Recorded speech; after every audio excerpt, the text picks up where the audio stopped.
भगवान शिव की कथा कहती है, ब्राह्मण देव ने धर्म पत्नी कहती है तुम्हें कोई कमी पड़े तो मुझे बताओ, मैं आपको दे देती हूँ भाग।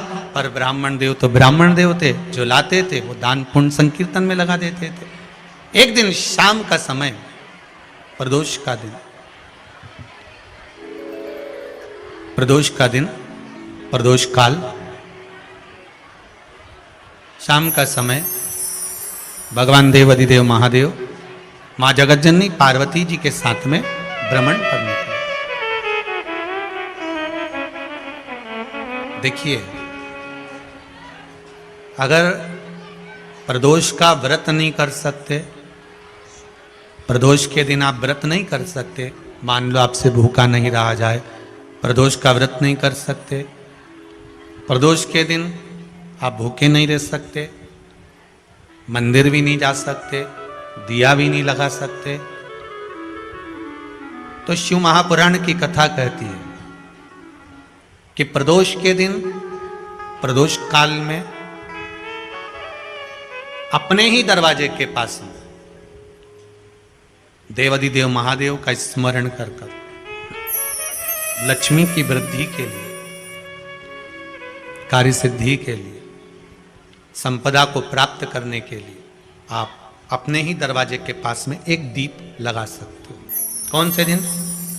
प्रदोष के। एक बात और अच्छे से समझ लीजिए, जो बच्चे चिड़चिड़े होते हैं, चाहे घर में बेटे हों, बहुएं हों, सास हो, ससुर हो, परिवार में छोटे छोटे बच्चे हों, चिड़चिड़ प्रवृत्ति करते हों या चिड़चिड़ा स्वभाव हो, जरा जरा सी बात में क्रोध आ जाता हो, बोलने का भान नहीं रह पाता हो, शब्दों के बाण चलते हों, तो महाराज प्रदोष के दिन, प्रदोष काल में बेलपत्री के पेड़ के नीचे एक, जो पत्ता आपके पास में हो, पान का मिल जाए तो पान का, पीपल का मिल जाए तो पीपल का, बेलपत्र का मिल जाए तो बेलपत्र का, उस पत्ते पर मात्र थोड़ा सा शहद और 7 दाने चावल के रखकर घी का दिया लगा दो महाराज, और थोड़ा सा जल हाथ की अंजलि में लेकर भगवान देवाधिदेव महादेव का स्मरण कर कर कि इस बेलपत्री के वृक्ष के नीचे माता लक्ष्मी, पार्वती, सरस्वती विराजमान है। इसी बेलपत्री के पेड़ के नीचे मेरे देवाधिदेव महादेव का 12 ज्योतिर्लिंग का स्वरूप प्रकट है। उनका स्मरण कर कर जल चढ़ा दीजिए और उसका स्मरण कर लो जो चिड़चिड़ प्रवृत्ति करता हो, क्रोध करता हो, जिसको बोलने का भान नहीं होता हो, सम्मान नहीं देता हो, अपशब्द कहते हो, उनका स्मरण कर कर आप छोड़ेंगे। एकदम एक प्रदोष करेंगे, दूसरे प्रदोष तक तो आपको कोई दिक्कत ही नहीं। 2-3 प्रदोष कर कर देखिए, बाबा कृपा करें। बच्चों को पढ़ने का कह रहे हो, पढ़ने बैठो, पढ़ने बैठो, पढ़ने बैठो, पढ़ने बैठो, तो एक आध प्रयास बच्चों के लिए भी कर लिया करो कि भाई ठीक है। जैसे बैकुंठ चतुर्दशी वाला उपाय हमारे YouTube पर भी डला हुआ है, आप उसको निकाल कर सुनना। बैकुंठ चतुर्दशी के दिन प्रयास करना, बच्चे लोग विद्या में प्रबल होंगे।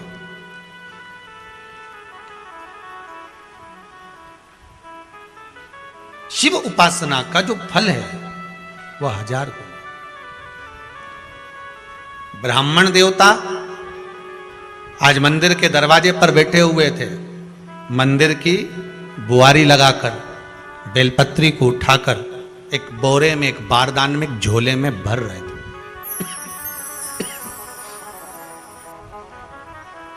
एक बारदान में, एक बोरे में, एक झोले में भर रहे हैं। पहले भी कथा में काज, फिर कहते हैं, शिव मंदिर में जल बाद में चढ़ाना, शंकर के मंदिर में जाकर पंचामृत स्नान बाद में कराना, शंकर जी के मंदिर में जाकर पूजन बाद में करना। पहले थाली एक और रखकर शिव मंदिर में झाड़ू, पोछा या जो बेलपत्री, निर्माल्य जो भी रखा हो, उतरा हुआ सामान, उसको भरकर कहीं एक और जहां मंदिर वाले रखते हो वहां ले जाकर रख दो। झाड़ू पोछा एक बार जरूर। इस ब्राह्मण के चरित्र को सुनिए जो शिव महापुराण में वर्णन किया गया। कार्तिक महत्तम की कथा कर रही है। कार्तिक मास में पड़ने वाले प्रदोष के दिन महाराज वो ब्राह्मण बेलपत्री को उठा उठा कर बारदान में भर रहा था।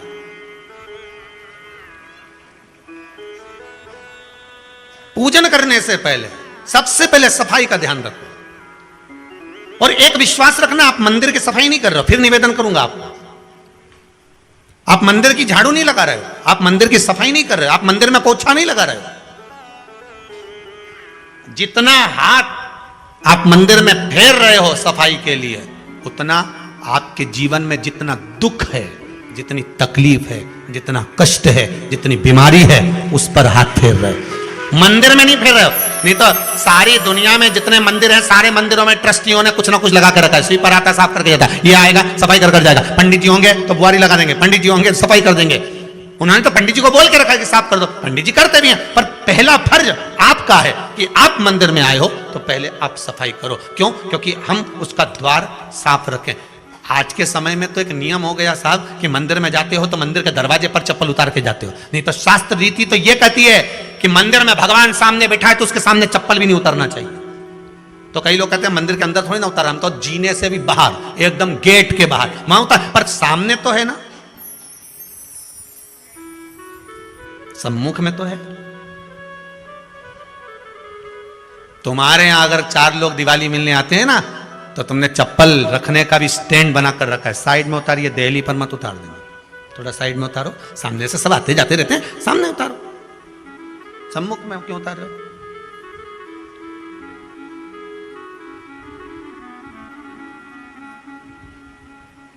थोड़ा द्वार पे से दूर उतारिए।